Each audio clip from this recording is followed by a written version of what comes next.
Bismillahirrahmanirrahim. Assalamualaikum warahmatullahi wabarakatuh. Nama saya Muhammad Iman Suwangsa dari jurusan Hukum Ekonomi Syariah semester 3. Di sini saya akan menjelaskan tentang koruptologi, yang mana dalam rangka untuk memenuhi tugas mata kuliah Etika Bisnis Islam. Koruptologi. Koruptologi terdiri dari dua kata, yaitu korup dan logos. Korup yang berarti korupsi dan logos yang berarti ilmu pengetahuan. Maka dari itu, koruptologi adalah ilmu pengetahuan yang menelaah korupsi dari aspek peraturan perundang-undangan dan pelanggaran terhadap peraturan perundang-undangan mengenai korupsi. Mengenai korupsi, istilah korupsi berasal dari bahasa Latin yaitu corruptio. Korup yang berarti busuk. Korupsi adalah suatu perbuatan yang buruk seperti penggelapan uang, penerimaan uang sogok, dan penyalahgunaan kekuasaan. Mengenai penyebab terjadinya korupsi terbagi menjadi dua, yaitu penyebab langsung dan penyebab tidak langsung. Faktor langsung terjadinya korupsi yaitu karena kebijakan anggaran, pengaturan dan otorisasi, penyediaan barang di bawah harga pasar, dan karena pembiayaan partai politik. Sedangkan faktor tidak langsung terjadinya korupsi yaitu pertama karena kualitas birokrasi, sistem hukuman yang kurang, dan pengawasan institusi yang buruk, hukum yang transparan dan prosesnya, serta teladan dari pemimpin yang buruk.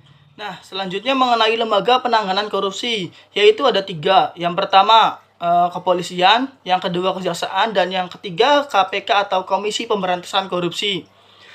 Kepolisian dalam melakukan pemberantasan korupsi berpedoman pada Undang-Undang Nomor 8 Tahun 1981 tentang KUHP.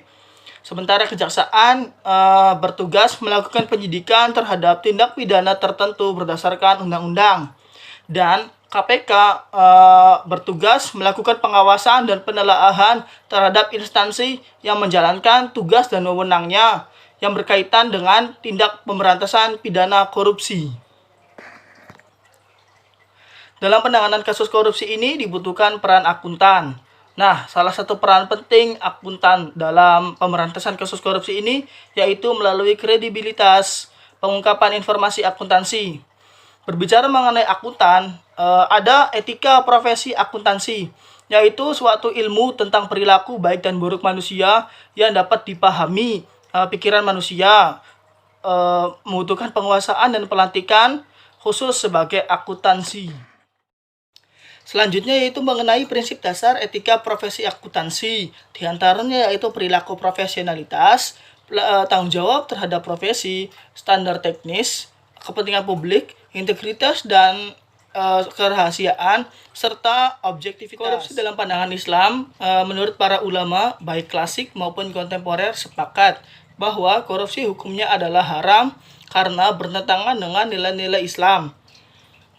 Korupsi juga termasuk perbuatan zalim dan perbuatan curang dan menipu yang dimaksudkan untuk memperkaya diri sendiri atau kelompok, yang mana dengan adanya tindak korupsi ini merugikan keuangan negara. Nah, keuangan negara juga berasal dari uang rakyat, yang mana itu adalah hasil dari jerih payah rakyat sendiri dan tentunya sangat merugikan bagi rakyat maupun negara. Mengenai kasus korupsi ini di Indonesia sendiri sudah merajalela, di mana untuk beberapa bulan atau beberapa tahun terakhir ini banyak terjadi kasus-kasus korupsi yang dilakukan oleh para pejabat atau aparatur negara atau mereka yang memiliki kekuasaan dan wewenang, yang mana untuk tujuan memperkaya diri mereka sendiri tanpa memperhatikan kesejahteraan dari rakyat, yang mana hal itu tentunya sangat merugikan negara karena menyengsarakan rakyat dan juga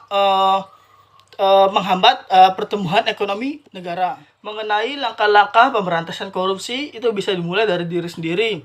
Di antaranya yaitu meningkatkan nilai-nilai keagamaan pada setiap individu. Yang kedua yaitu perbanyak bersyukur dan meningkatkan mental yang kuat atau mempunyai mental yang kuat. Yang ketiga yaitu memiliki rasa tanggung jawab, bersikap jujur, dan dalam melakukan pekerjaan tidak berorientasi pada uang.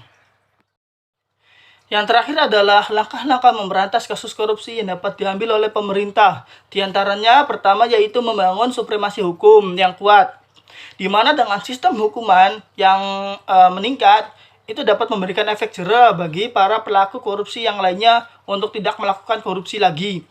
Yang kedua yaitu menciptakan pendidikan anti korupsi sedari dini mungkin.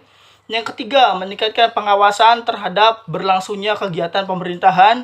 Yang keempat yaitu stop melakukan pungli atau sogokan bagi masyarakat. Dan yang terakhir yaitu memiliki atau menjadi pemimpin yang teladan bagi para bawahannya. Nah, mungkin sekian saja yang dapat saya sampaikan. Kurang lebihnya mohon maaf. Wassalamualaikum warahmatullahi wabarakatuh. Pau!